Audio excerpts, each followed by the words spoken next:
Essa matéria que a gente chama de hermenêutica, era precisa ser entendida desde o início, por isso que tem que ter essa introdução. O início significa o quê? Quando foi que surgiu essa palavra hermenêutica? Por que tem que existir uma matéria só falando disso no seminário de teologia? Então, como a teologia é o estudo de Deus na perspectiva bíblica, é o estudo sobre quem Deus é, qual a sua vontade, quais os seus planos, e estudar sobre Deus na teologia cristã é analisar o que a Bíblia diz sobre Ele. E para entender o que a Bíblia diz, você tem que ler o que está no texto, entender o que está no texto, e para entender o que está no texto, você tem que interpretar. E aí sim fazer a aplicação daquela verdade que está no texto. Essa interpretação, ela é de grande dificuldade, porque a Bíblia apresenta várias linguagens e apresenta várias dificuldades no seu texto que tem 2000 anos. Tem uns textos que tem mais de 3000 anos. Então a distância de cultura, de história, de linguagem é muito grande. Então surgiu uma matéria que reuniu princípios e regras para poder você conseguir com facilidade interpretar a Bíblia corretamente. Logo, o nome dessa matéria é chamada de hermenêutica. Essa palavra é uma palavra grega. A palavra grega é hermeneuem. E a palavra hermeneuem, ela tem origem em um deus grego chamado Hermes. E aí na introdução vem falando sobre isso na nossa apostila. Hermes era um deus da mitologia grega que conversava com os deuses e conversava com os humanos e era porta-voz e intérprete entre os humanos e os deuses. Você já ouviu falar no intérprete de Libras, língua brasileira de sinais, que o intérprete ele conversa com o surdo e conversa com o ouvinte. Como o surdo não ouve, fala através de língua de sinais, então o intérprete ele é ouvinte, ele escuta o que aquele que é saudável da audição e da fala ele comunica, e aí ele consegue traduzir, interpretar na língua de sinais para aquele ouvinte deficiente auditivo. Então ele é um intérprete. Esse deus grego, na mitologia grega, que era uma história contada na filosofia grega, ele era o intérprete entre os deuses e os homens. Como isso não é importante para a gente, porque a gente não acredita em Deus grego, mas a origem da palavra Hermes e hermenêutica vem dessa ideia de interpretação. Quando começou a surgir a regra de interpretação textual, não só foi a interpretação bíblica que ganhou com isso. Acredite, os doutores do direito, eles também tinham a hermenêutica jurídica. Aquela linguagem complicada que só o doutor formado em direito conhece, quando está lendo os códigos das leis, aquela linguagem complexa ali que você lê, às vezes não entende aquela linguagem toda. Existe uma matéria chamada hermenêutica jurídica para ajudar o advogado, o juiz, o promotor, o delegado a entender aquelas regras, aquelas leis, aquelas normas. Então, se a Bíblia ela tem leis e tem normas, tem que ter uma hermenêutica bíblica para entender isso. E se a Bíblia ela tem texto literário diferente, uma hora é poesia, outra hora é história, uma hora está falando sobre profecia, outra hora está falando de oração e adoração, e é tudo texto bíblico. E quando você vai ler, você tem que saber que estilo literário você está lendo. A hermenêutica facilita isso para você. Ensina como você deve fazer com segurança a leitura e a interpretação. É claro que As pessoas que têm dificuldade em ler por não ter estudado direitinho na escola vão ter dificuldade na leitura da Bíblia. Você estudou até a 3ª série, a 4ª série, a 5ª série, que hoje é chamado 6º ano, né? Você não terminou o 1º grau, que hoje é o ensino fundamental, ou o 2º grau, que hoje é o ensino médio, você vai ter dificuldade. Tem gente que termina o ensino médio hoje, quando vai fazer uma redação não sabe nem comunicar direitinho o que pensa, ou quando vai ler atropela. Então é a falta de prática, é a falta de dedicação que muitas vezes deixa você com dificuldade. A Bíblia é um livro cheio de capítulos e versos, e você tem que ir para este livro com duas consciências, de que tem a parte humana e a parte divina.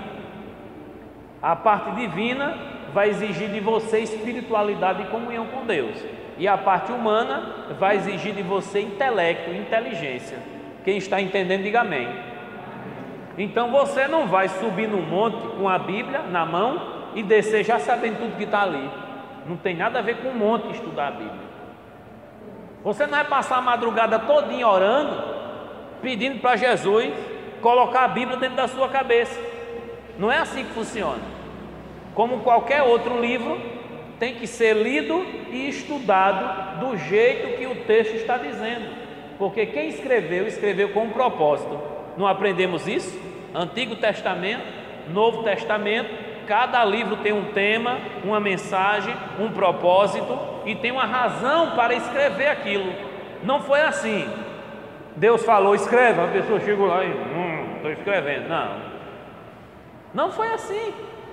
Foi escrito com o propósito de comunicar uma mensagem, de corrigir erros, de orientar o povo.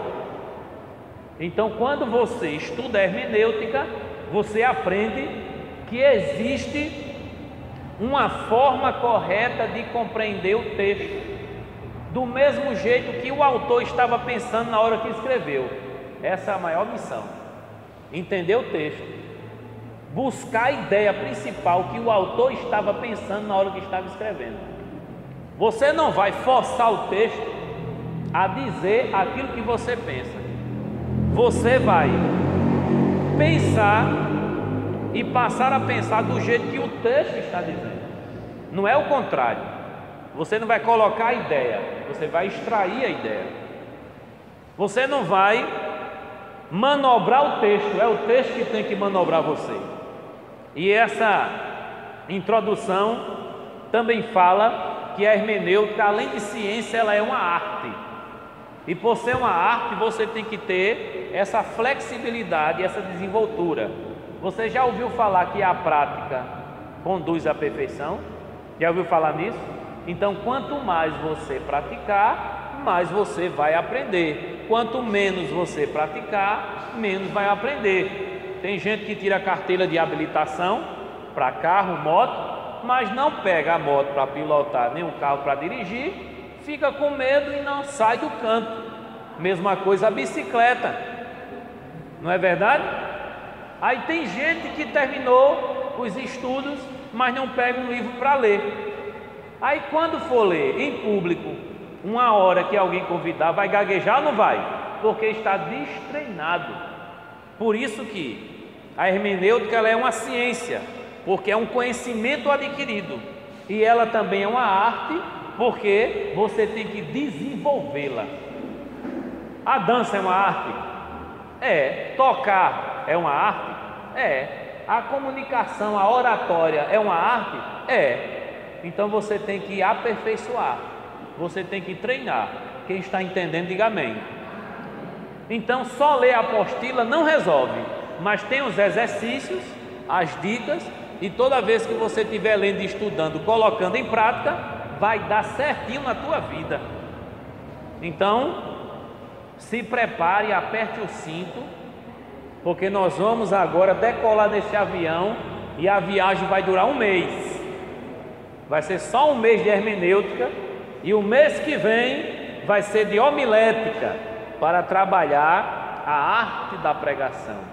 E aí você vai ser desafiado a colocar em prática um estudo e esse estudo vai se transformar em um esboço, e esse esboço vai se transformar numa pregação, e essa pregação vai se transformar em edificação e salvação de vidas. Amém? Acredite, tenha fé que vai dar tudo certo. Amém.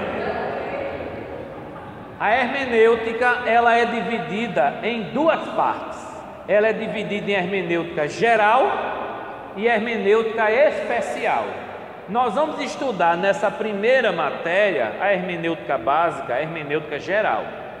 Tem algumas regras fundamentais da hermenêutica geral que vai ajudar você a entender o período histórico, cultural, linguístico e teológico.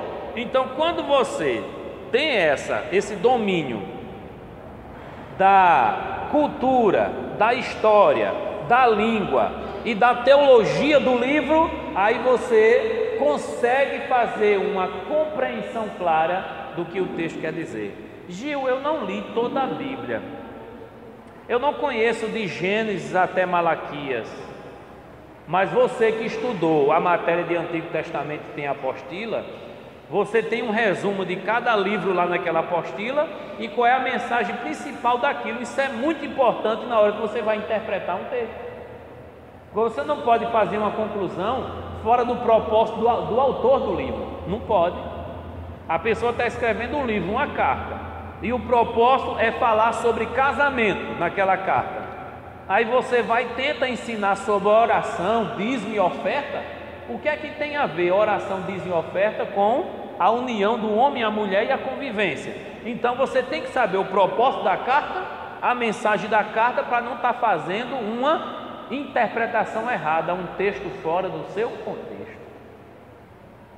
A hermenêutica especial é mais profunda ainda, porque a hermenêutica especial ela vai ajudar você a identificar o texto, se é uma história, se é uma lei, se é uma poesia, se é uma profecia, se é uma visão. E na hora que você está naquele texto que identifica o estilo do texto, aí você já tem a regra pronta para aquilo.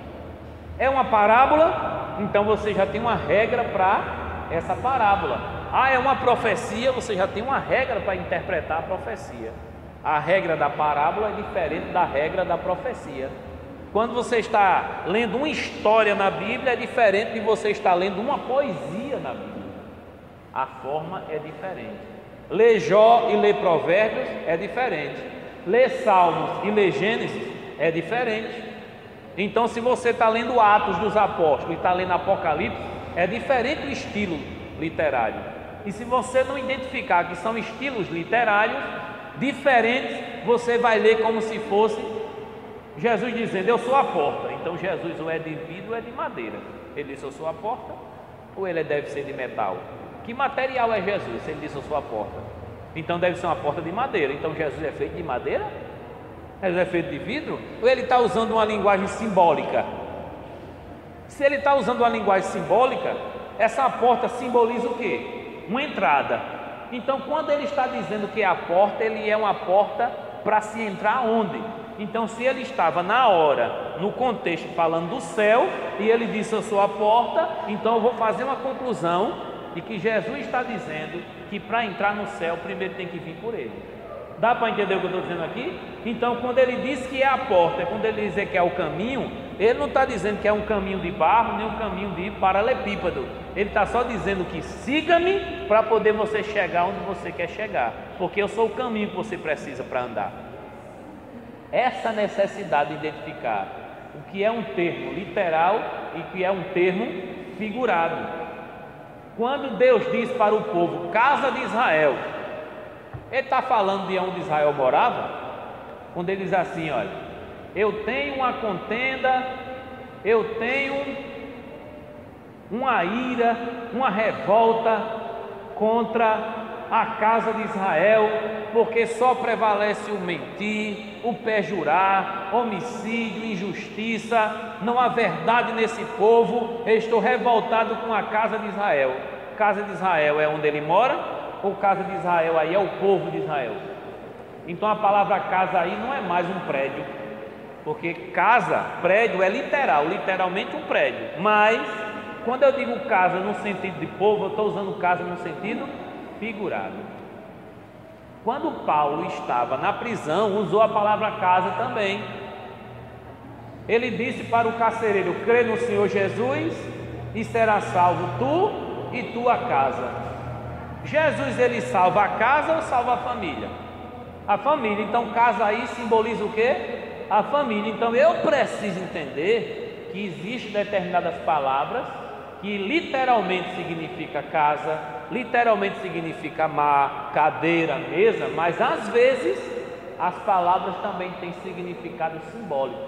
E não sou eu, nem você que tem que dar sentido à palavra. A gente tem que descobrir o sentido da palavra no texto. Eu não tenho que inventar que isso simboliza ou isso significa. Eu tenho que descobrir. E como é que eu faço isso?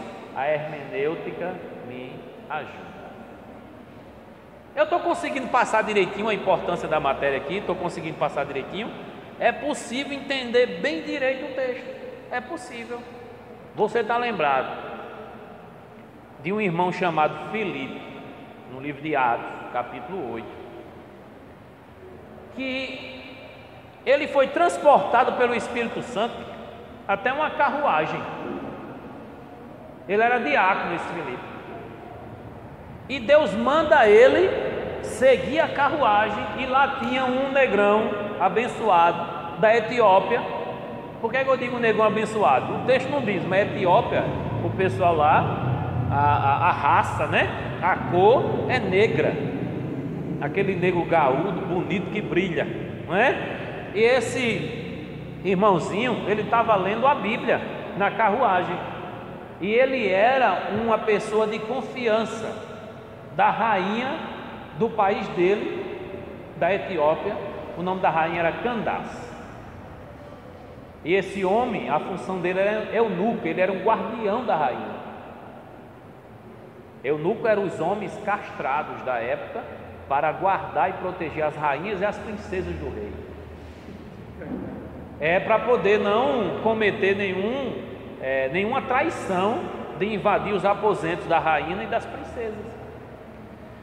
E este homem, ao ler a palavra, Filipe chega e faz uma pergunta. Quem sabe qual foi a pergunta que Filipe fez ao etíope, valendo R$1 milhão? Inclusive, na matéria de método de estudo bíblico, a gente fez aqui a leitura desse texto em Atos 8, aqui na sala de aula. Qual foi a pergunta que ele fez? Entendes o que lês? Você está entendendo o que você está lendo? Qual foi a resposta do etíope? Como é que eu vou entender se alguém não me explicar? Naquele tempo não tinha hermenêutica. Agora tem. Agora você sozinho, você consegue fazer toda a comparação do texto bíblico e chega a uma conclusão do que é a verdade sagrada. Não é legal isso? Não é fantástico isso? Então um homem consagrado, estudioso, não conseguiu entender, mas um homem pescador chamado Pedro conseguiu entender. Irmãos, falamos do que é hermenêutica, qual é a origem da palavra hermenêutica, falamos das divisões da hermenêutica, a hermenêutica geral e a hermenêutica especial, e agora nós vamos ler essa parte que é o quarto parágrafo. Primeiro, segundo, terceiro, quarto, onde tem aí temos. Encontrou? Temos.